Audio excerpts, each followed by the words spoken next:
Today I'm going to make some Piccalilli, which is a mustard pickle. It's well known in this country, probably not so much around the world, but it is absolutely delicious. Goes with all kinds of cold meat, hot meat sometimes, cheese on a sort of picky plate as an extra thing to have with things. It's just wonderful. You can use quite a few vegetables, but for this one I'm going to be using cauliflower, some carrots, some nibbling cucumbers, loads of radish, and there are going to be some onions, but I'm not doing those quite at the moment because it's going to stink the house out. And although I'm preparing the vegetables this morning, I will need to salt them overnight, so that stage will get done later on. So I'm just going to love you and leave you for now while I get on with preparing these vegetables. I need a total of 1 kilogram. Right, so that is 800 grams of vegetables. I've left 200 grams off because that's going to be the onions later on. So now we just have to get these prepared. Now you can do a chunky piccalilli, or you can do it quite fine for more of a sandwich piccalilli, but we prefer the chunky piccalilli. And I do make this for other people besides myself because a lot of people like the recipe that I use. I'll link the recipe in the description. Just peel these carrots. Won't take long. You can fast forward if you don't want to watch this bit. But oddly enough, people are so used to buying ready prepared vegetables, which actually cost you far more than doing it yourself, and they just do not know how to peel and prepare things.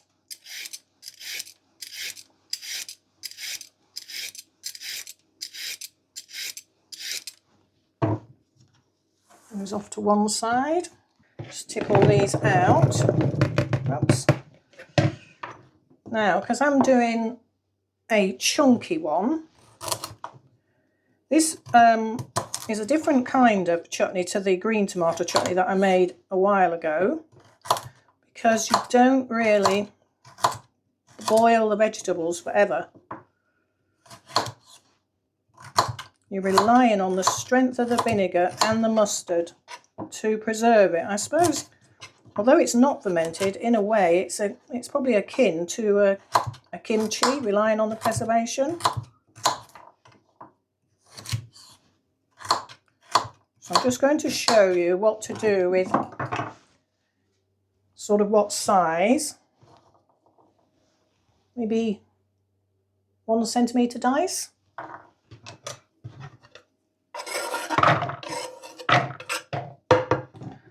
Just do one of these little cucumbers. I've not used these before because normally I would have courgettes from my garden or even green beans, but I haven't got any of that. You can use cucumbers, but you need to take out this soft bit in the middle, but these should be okay because we're going to salt them. That will actually draw all the moisture out. Now for the cauliflower, you can use the stalk as well. Just try and get the florets initially, look, break them off. It's a bit of a fiddle faddle. I find it quite methodical. Just keep breaking them off. Down into little things. So if you were using them in a sandwich, you wouldn't want too big a chunk. And then just cut that stalk up a little bit. Finally, the radish. Cut off any bits that are manky because you certainly don't want those. You can see I'm roughly doing everything in the same size. You see? So I'll see you when I've got all those prepared.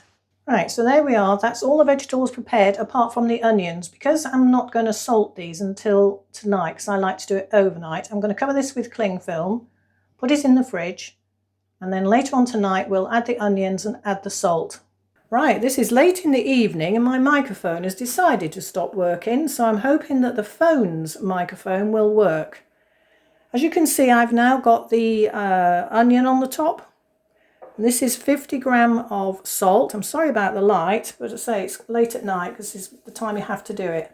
So you sprinkle the salt on, get your nice clean hands in there.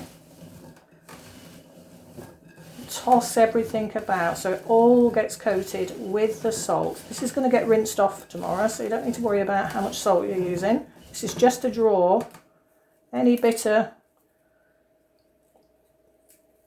juices out. And just wash my hands.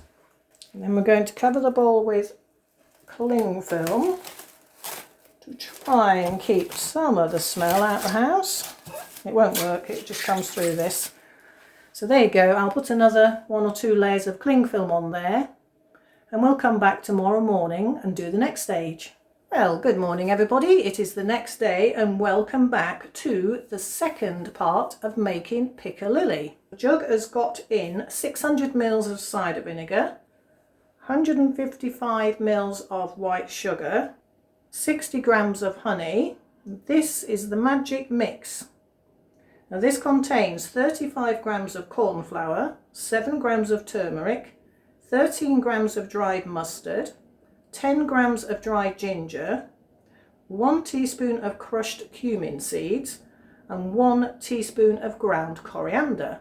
Right, so all the vegetables have been rinsed thoroughly and left to drain. They are ready to rock and roll. My lids have been steeping for a good 10 minutes in boiling water and the jars are in the oven. The first thing we need to do is mix a bit of the vinegar in with this mixture and give it a good mix. Again, it's that old word slaking, just mixing everything together.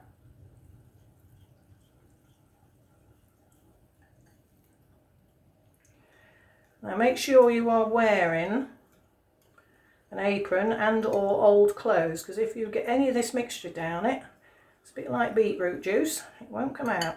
I've just got it all over my hands there, I can feel it. Okay, put that off to one side, just get it off my hand.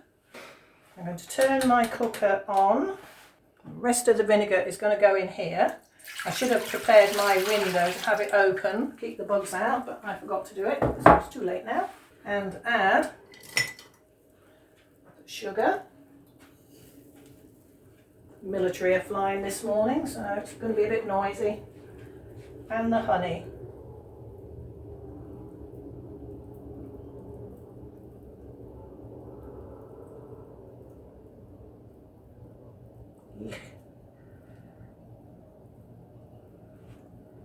Okay, get out my magic little half wooden spoon, give that a stir.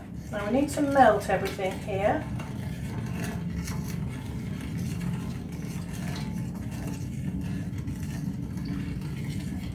Take a few minutes.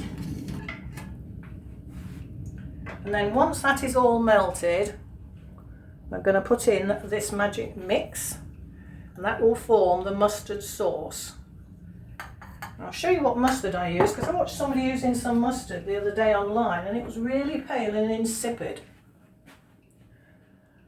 Coleman's mustard.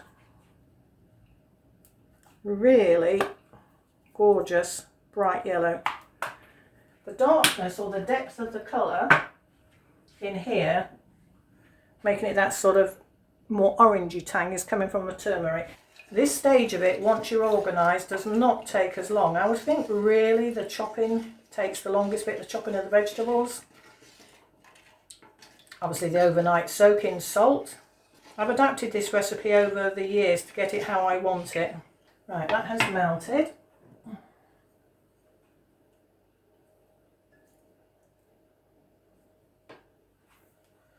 This is the hardest bit because I have to pour this and stir it at the same time.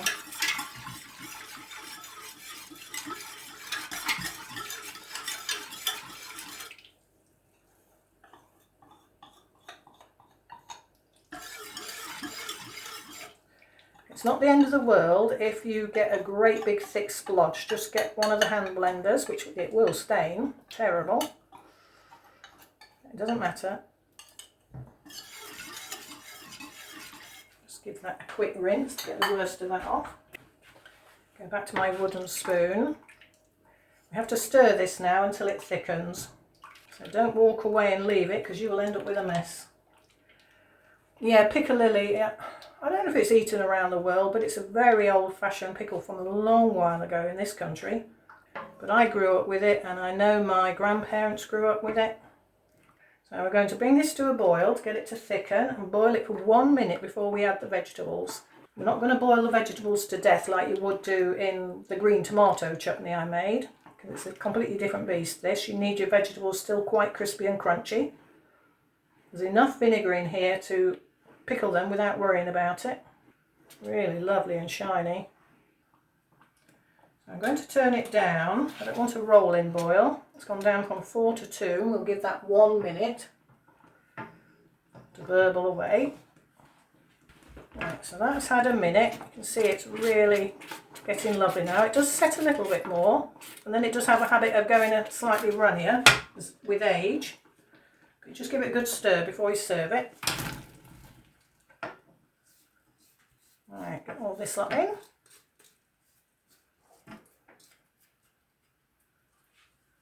Give it a good stir.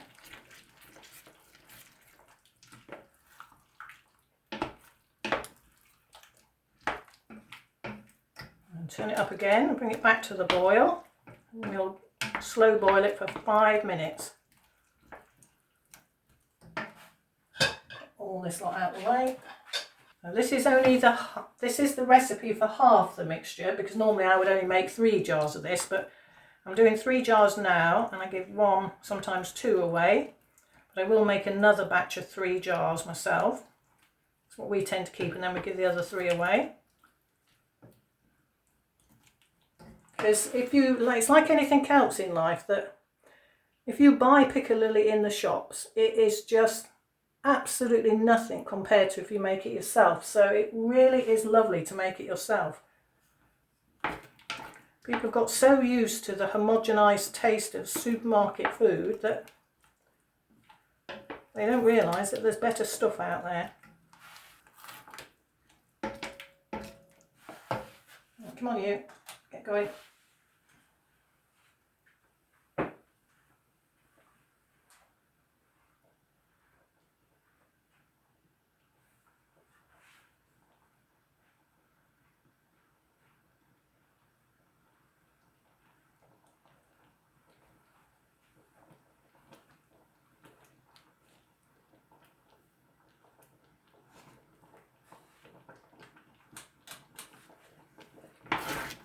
Here we go, starting to go.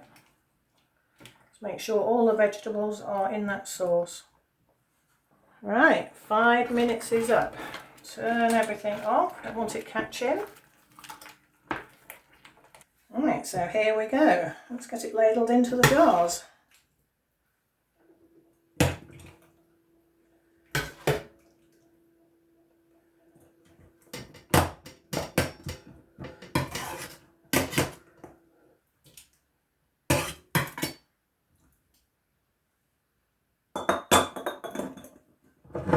Oh wow, oh wow, that's very hot.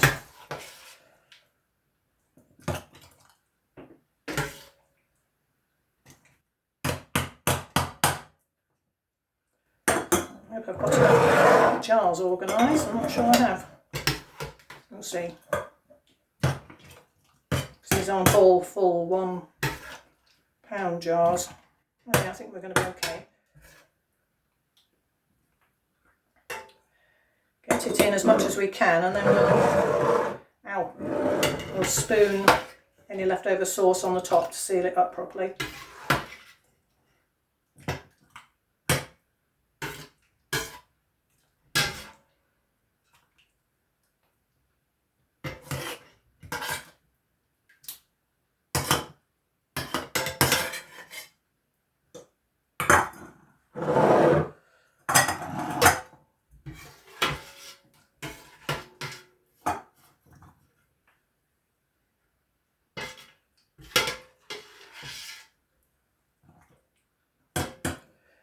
Yeah, I could have done with a little bit bigger jar, I think.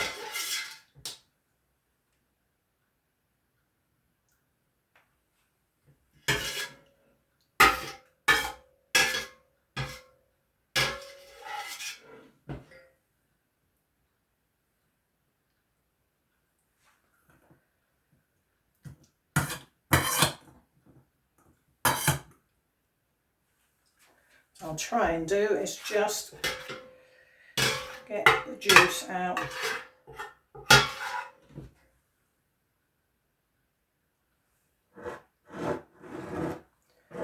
Bring it all back into focus so you can see what I'm doing.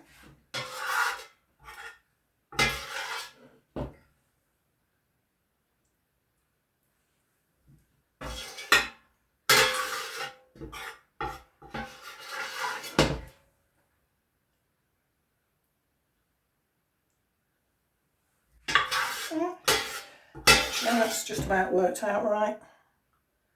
Last little bit.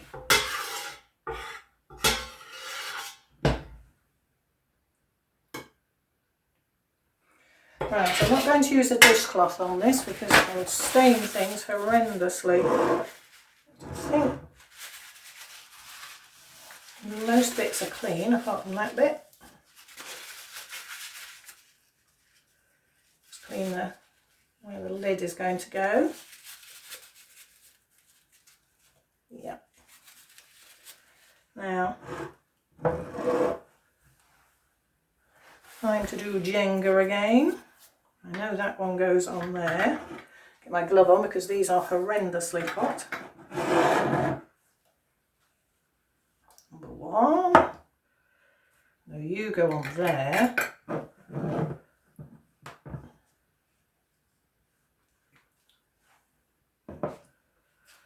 You must go on there. I think these are probably the same size, so it doesn't really matter.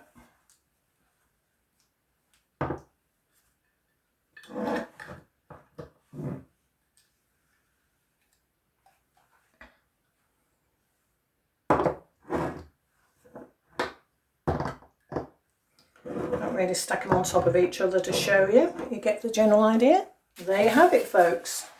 4.5 jars of Piccalilli. Like I say, I'll put the recipe in the description so you can have a go if you want to. Thank you very much for watching. See you next time around. Bye.